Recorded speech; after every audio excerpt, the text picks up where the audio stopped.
حضور فرماتے ہیں فرشتے کسی امر میں بحث کر رہے تھے تو اللہ تعالیٰ نے فرمایا کہ محبوب یہ فرشتے کس معاملے میں بحث کر رہے ہیں؟ تو میں نے کہا لا ادری، مجھے اس کا ادراک نہیں کہ وہ کیا کہہ رہے ہیں۔ تو پھر اللہ نے اپنا دست قدرت میرے دو کندھوں کے درمیان رکھا۔ پھر کیا ہوا اس سے؟ اللہ کا دست قدرت کہہ رہے ہیں، باقی کوئی لفظ ہی نہیں ہمارے پاس۔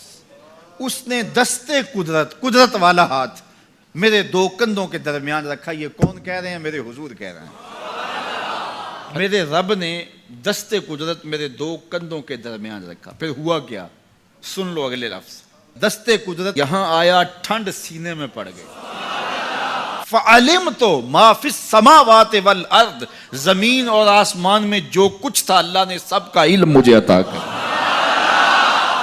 سینے میں نور آ گیا، سینے میں علم آ گیا۔ کائنات کی کوئی شے ایسی نہیں ہے جو حضور علیہ الصلوۃ والسلام نہ جانتے ہو۔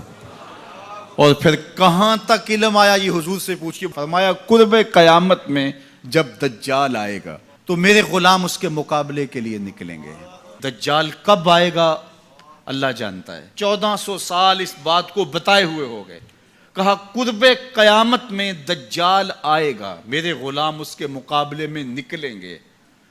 انی لعارف اسماءہم، میں اپنے ان غلاموں کے ناموں کو جانتا ہوں۔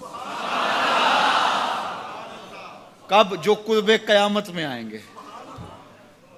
میں آپ کے ناموں کو نہیں جانتا۔ آپ 2 سال 4 سال 5 سال سے میرے پیچھے جمعۃ المبارک پڑھ رہے ہیں، شکلوں کو پہچانتا ہوں، ناموں کو نہیں جانتا۔ کئی لوگ بڑے شوق سے کہتے ہیں جناب وہ نذیر صاحب، ندیم صاحب، فلاں صاحب، وہ آپ کے، میں کہتا ہوں تصویر دکھاؤ گے تو میں پہچانوں گا۔ تو اتنے لوگوں کے نام میں یاد نہیں رکھتا۔ تو جب میں آپ کے نام نہیں جانتا جو ہر جمعۃ المبارک کو یہاں آتے ہیں، تو جہاں 2 مہینے کے بعد درس قرآن دینے جاتا ہوں تو وہاں کے لوگوں کے نام کیسے جانوں گا؟ اور پھر جو سوشل میڈیا پہ سنتے ہیں اور میں ان کو دیکھا بھی نہیں، ان کے نام کیسے جانوں گا؟ اور میرے حضور کیا کہہ رہے ہیں کہ قرب قیامت میں جو دجال آنے والا ہے اور میرے غلام جو اس کے مقابلے میں نکلیں گے، میں ان غلاموں کے ناموں کو جانتا ہوں۔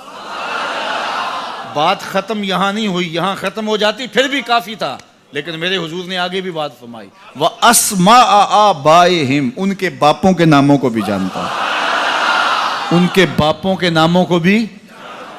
کہانی ختم نہیں ہوئی، بات آگے فرمائی۔ وَأَلْوَانَ خُيُولِهِمْ، جن گھوڑوں پہ چڑھ کے جہاد کریں گے میں محمد ان گھوڑوں کے رنگوں کو بھی جانتا ہوں۔ کون سا غلام، کس کا بیٹا، کس قبیلے کا فرد کس رنگ کے گھوڑے پہ بیٹھ کے جہاد کرے گا، کہا میں سب جانتا ہوں۔ یہ کیوں جانتے ہیں؟ دست قدرت حضور کے کندھوں پہ آیا۔ وہ کہتا ہے الرحمن علم القرآن، یہ تلمیذ رحمان ہے، میں نے پڑھایا ہے۔ تو جب اس نے پڑھایا ہے تو پھر کوئی شے مخفی، محبوب سے کوئی شے پوشیدہ نہیں رکھی۔ اور اعلیٰ حضرت فرماتے ہیں کوئی نشانی باقی رہ گئی جب رخ سے نقاب بھی الٹ دیا، جب رب نے اپنا آپ بھی نہیں چھپایا تو پھر کوئی شے باقی پیچھے رہ گئی۔